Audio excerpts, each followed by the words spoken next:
Bonjour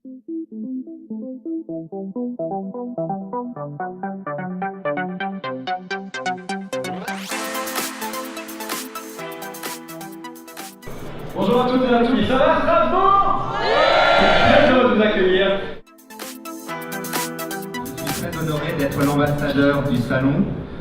C'est un honneur pour moi, car effectivement, EGAST est une vitrine, et la vitrine de la gastronomie est un salon qui compte dans le patrimoine gastronomique. Donc plus que jamais, je remercie tous les acteurs qui sont là, les exposants, car vous êtes le savoir-faire, et vous êtes pour nous très important, et je voulais vous en remercier infiniment pour notre région et pour notre territoire qui est l'Alsace.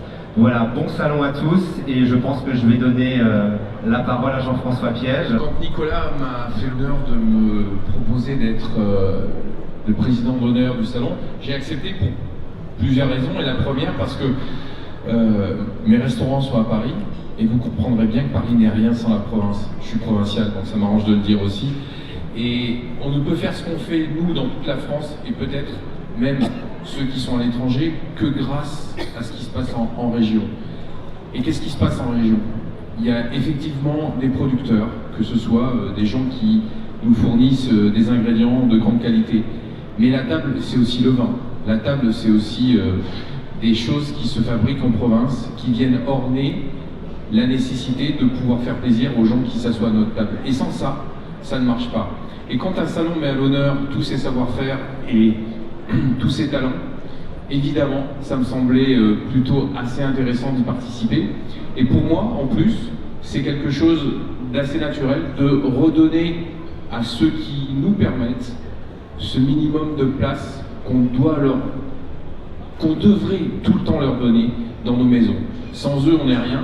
Et puis, il y a une chose aussi dont on a parlé, c'est aussi la formation, parce que la terre d'Alsace est une terre de formation.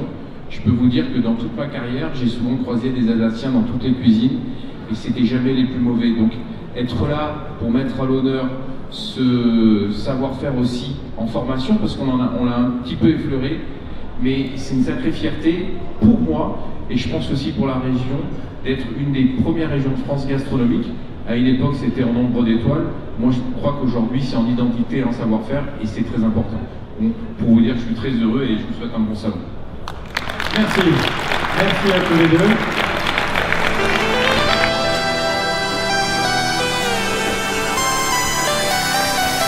Merci.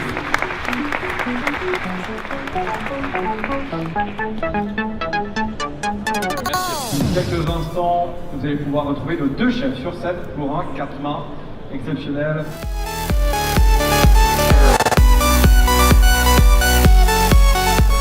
Donc c'est un vrai 4 mains. On y est pour du bruit. Alors, c'est moi aujourd'hui. D'accord. Bon Nicolas, explique-nous.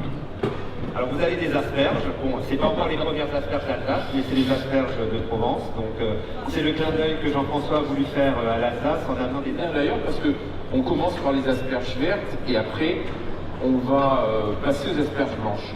Exactement. Qu'est-ce qu'on va faire aujourd'hui? On va cuire des asperges en durée.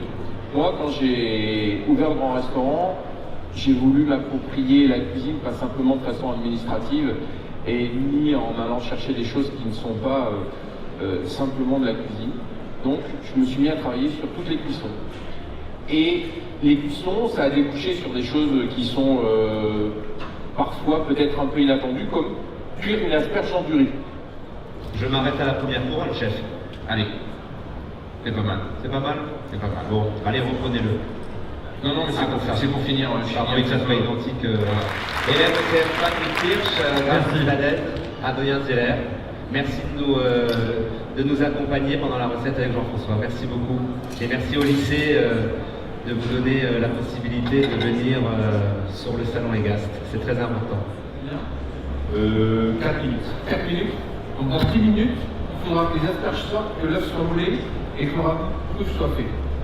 Tout un programme. Tout un programme. Donc l'œuf moulé, quand on fait des œufs, souvent c'est pas est-ce qu'on met du sel, on met du vinaigre dedans. Tiens, une question. Si on a un œuf qui est cuit dans une coquille qu'on veut moller sur, qu'est-ce qu'on met, du sel ou du vinaigre? Bravo. Il est bon, hein? Ah, il est bon. Oui, on peut l'applaudir à la fois. À concentrer montrer les saveurs. Parce qu'on n'a pas dénaturé l'asperge en la cuisant dans de l'eau, en la grillant, en la poêlant. Et c'est ce que je recherche dans ma cuisine. Les gens qui commandent de l'asperge mangent de l'asperge. Et ça, c'est quelque chose de fondamental.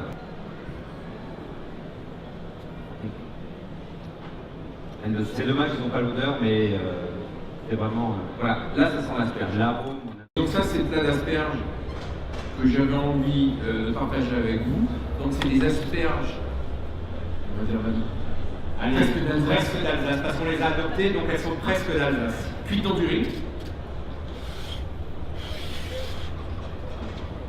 œufs défait aux truffes. Pour moi, la cuisine, c'est de la cuisson et j'avais envie de partager avec vous ma façon de cuire les asperges. Et c'est la nouveauté de l'année 2018 au Grand Restaurant.